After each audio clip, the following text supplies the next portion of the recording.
Welcome back to Crenshaw StoryTime. We are at the finale of the story readings from Chronicles of Ori by Harmonia Rosales. We are on Book 9, Chapter 37, The Migration of the Gods.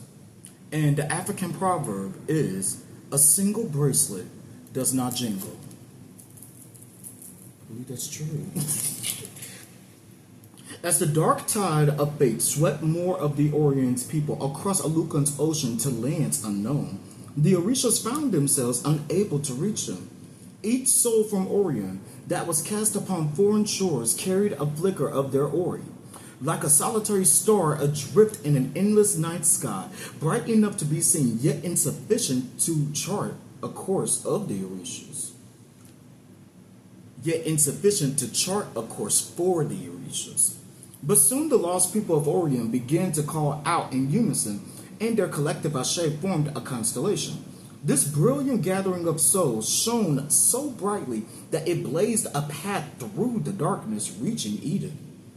Though the garden and Eden were now beyond Yemida's reach, her bond with them and the Orishas remained unbroken. After she had spoken with the Olokun, the truth dawned upon her. She had begun relegated to the role of caretaker for Abdallah's creations, while Oya and Olokun concealed the truth of her strength, with the Orisha struggling against the ever-encroaching roots and shadows of the strangler figs. Yumia called upon the council from the ocean's depths. Her powerful voice rose with the rising tide, summoning them to gather beneath the great Bababa of O'Neill and Ai, where she would seek both answers and decisive action. Under a silver moon, Yemia stood encircled by Abdallah, Ishu, Oya, Ogun, Oshan, and Shango. Her robe shimmered with the deep blues of the ocean. Her eyes seared, yet the air hummed around her. Her firm voice sliced through the thick tension. She asked why her true ashe had been hidden.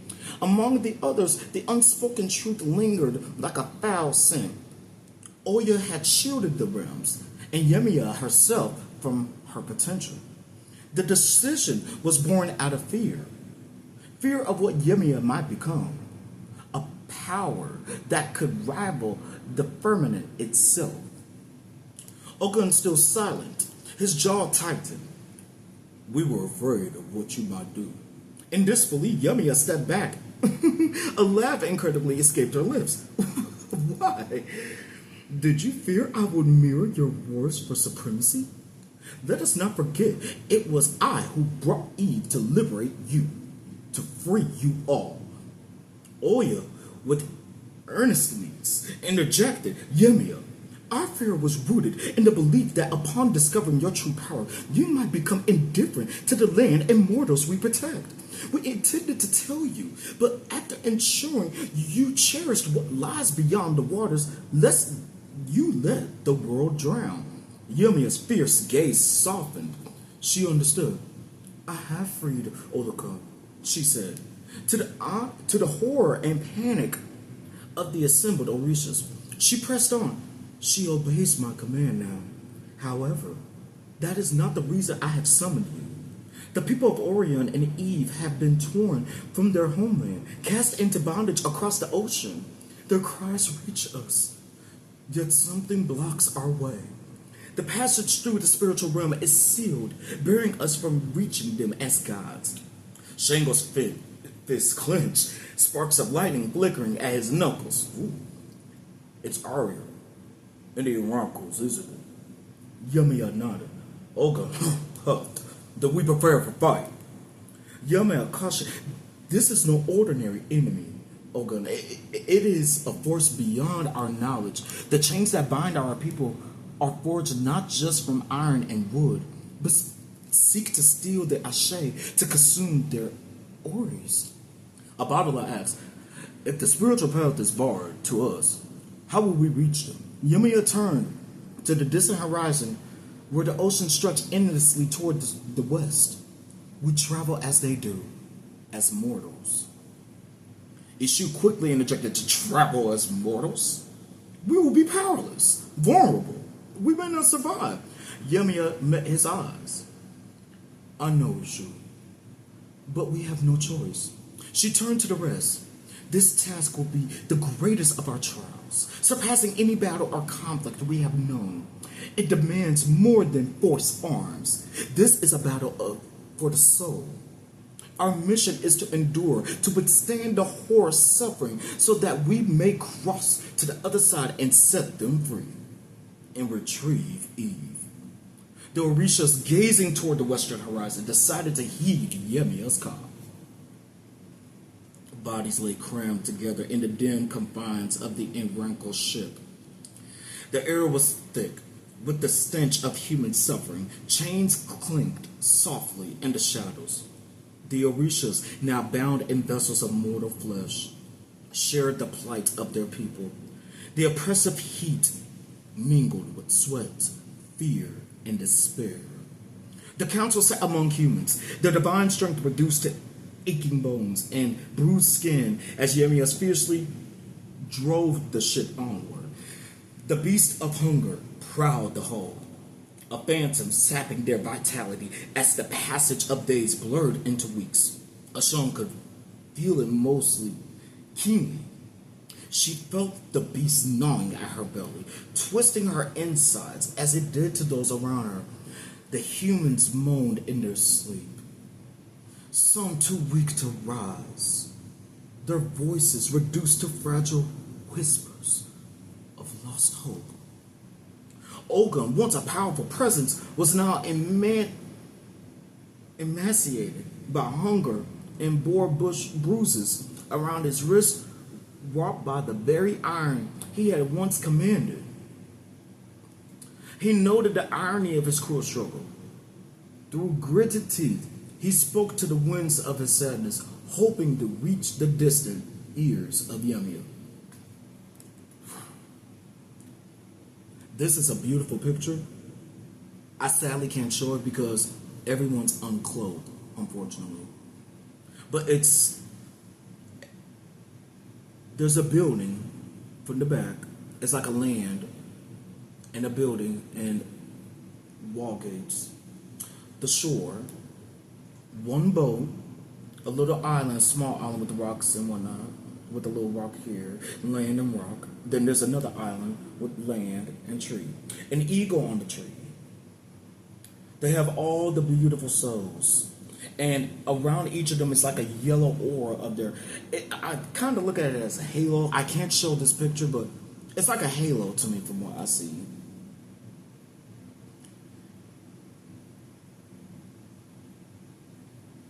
And not trying to be funny, this reminds me of the movie I walked out of class at African American history back in high school, The Homicide. And the reason why I walked out is because I didn't like the pain. I couldn't handle it, but I came back in after certain things. And I don't want to say the original movie, The Color Purple, but Farewell to Uncle Tom. I saw that for the first time in 2014. Yeah, Farewell to Uncle Tom. That's what this reminds me of. And the remake that they did of Roots as well. Grand production. Everyone has a yellow halo almost around it. It's like a yellow sunbeam. And every one of the blessed souls is helping one another.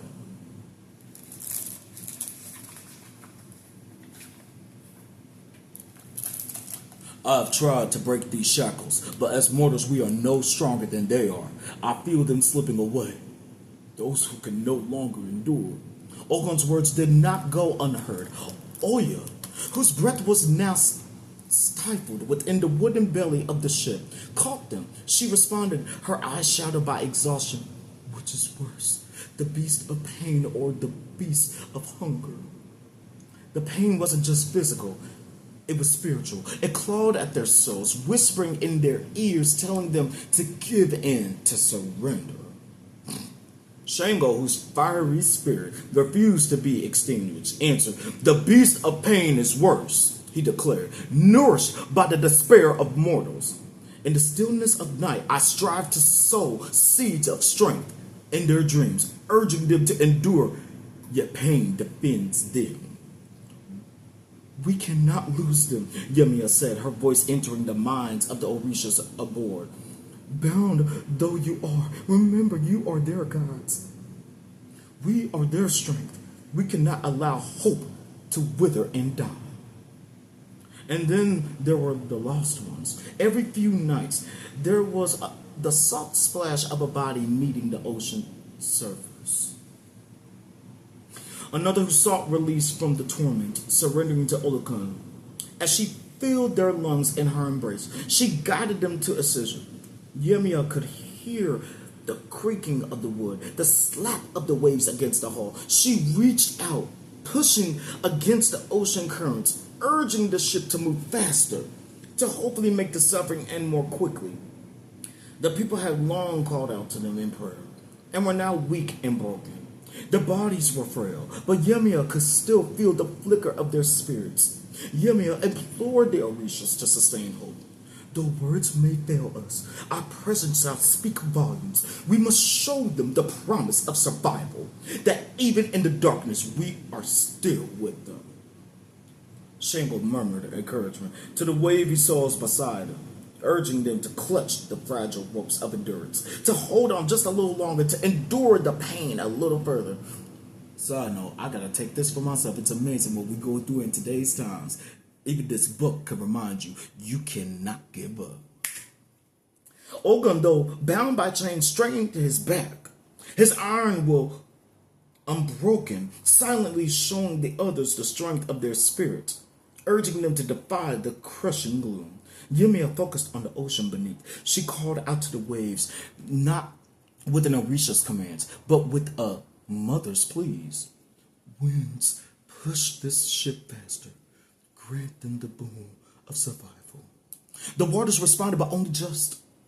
The wind shifted slightly, and the ship groaned as it gathered speed. Yemia looked up at the sky, whispered softly, "Endure, my beloved children. Hold on." But still, as the nights dragged on, more souls surrendered to the waters. Each loss etched a scar upon Yemia's heart, yet she preserved. She continued to summon the winds, to entreat the waves. Her strength wavered, but she did not stop. In this next picture is starting off chapter 38, The Dock. It's a beautiful picture, but the babies are unclothed, unfortunately. You know how some people feel about mothers breastfeeding. It's a divine picture. It's a divine picture. Oh my Lord, she knew what she was doing with this book, child. Now we're about to be on book 10, everybody. The Children of Ori, chapter 41, The War of the Gods.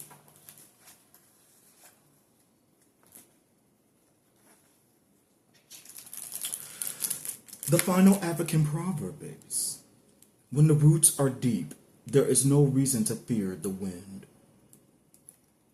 Okay. The Orisha set sail once more, now carrying the golden manuscript, but this journey was not like the one that had brought them to the west.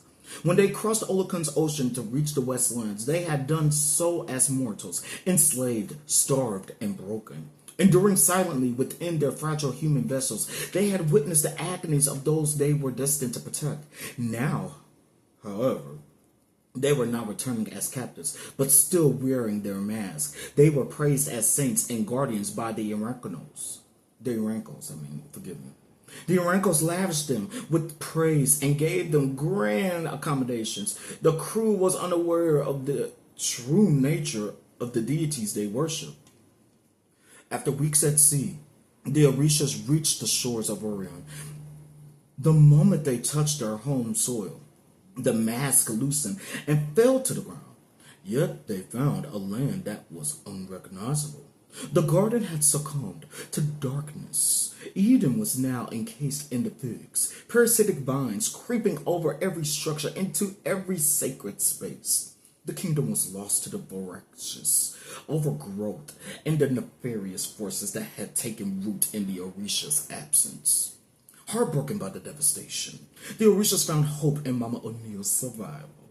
Deep within the earth, she lay barefoot of her former splendor, her gold and jewels gone. She remained in a deep hibernation. They were determined to restore her Ashe, but first they had to purge the land of the Orankles and their strangler figs. The Orishas retreated to the ancient kingdom of Evi, the same kingdom Ayaba Morimi nurtured many centuries earlier, where the story of her sacrifice as well as Orimian's legacy still lingered. Evi had remained untouched by the Stangler figs, grasped its boundaries protected by the Isimi's age-old promise to Ramiri that Evi would endure. Here the Orishas found peace, but they knew that war was not only coming, it had only begun. It had already begun. The war in the garden was fierce. The Orishas found themselves battling not just a single deity, but Arua's entire pantheon. The battles were not fought with swords or lightning, but with belief in Ashe, the divine energy that was the very bedrock of his existence. In the mortal realm, the conflict was one of resistance and renewal. With every soul converted, Arua grew stronger, feeding off the Ashe of those ensnared under its control. Yet each defiant stand, each act of rebellion against Arua became a moment of rebirth. The Orishas guiding those who resisted the fruit of the figs fought for the restoration of Oris. They knew that purging Arua and the Orankles from Auroran would cleanse the garden of the Stangler figs that stifled growth and prosperity. Even in Ai, the war was not just for territorial dominance, but a sacred struggle to reclaim belief, and of course to inspire hope. Here, reader, is where I leave you. From the start of our voyage, you have walked beside me as I guided you through the tangled narratives that have both united and divided Orishas and mortals. Listen closely, for these final words carry the weight of our shared destiny. Our garden reflects the scars inflicted upon human lands, tracing back to the dawn of humanity. In our kingdom of Eden, we, the Orishas, continue to witness conflicts as primordial as the soil beneath your feet and as immediate as the dawn's first light. The very Ashe of your being and O'Neill itself still face assault and chaos. Factions target those devoted to us and continue to impose their rule through suppression and wars that ravage both realms. There are disagreements over land and resources, displacing countless souls. Famine seize our kingdoms, and deceptive beliefs perpetrate division. At times, the seed of the strangler fig, is placed upon humans' Oris. Yet the prophecy of Arumina, foretelling hardship before renewal, tells us that the current war of the gods is just another chapter in a longer saga destined to end in our triumph. The Isokabo within you and other humans will not allow you to find peace on earth without sacrifice. It is humans themselves who must weave connections among creeds, confront tyrants, replace warfare with diplomacy, famine with generosity, and stark inequality with fairness of balance.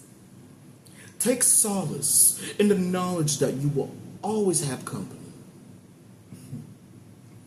The Orishas are with you in the caress of the wind, the firmness of the earth, the heat of the flame, and the nurturing waters that cradle and course through the land.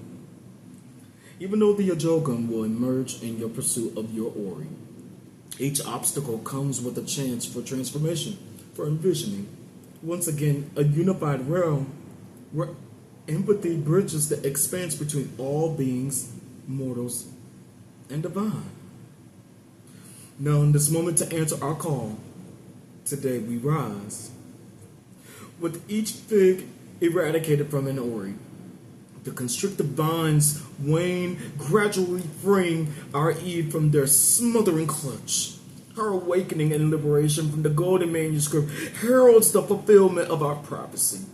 It tells us that the progeny of Ori, shall prosper anew. This is the promise of change, the hope for tomorrow, and the legacy we must strive to create together. Let us, the Orishas, not fight for the present. Let us fight for future generations. And I promise that light will arrive to end the darkness. Imoli Dio Kukumpora.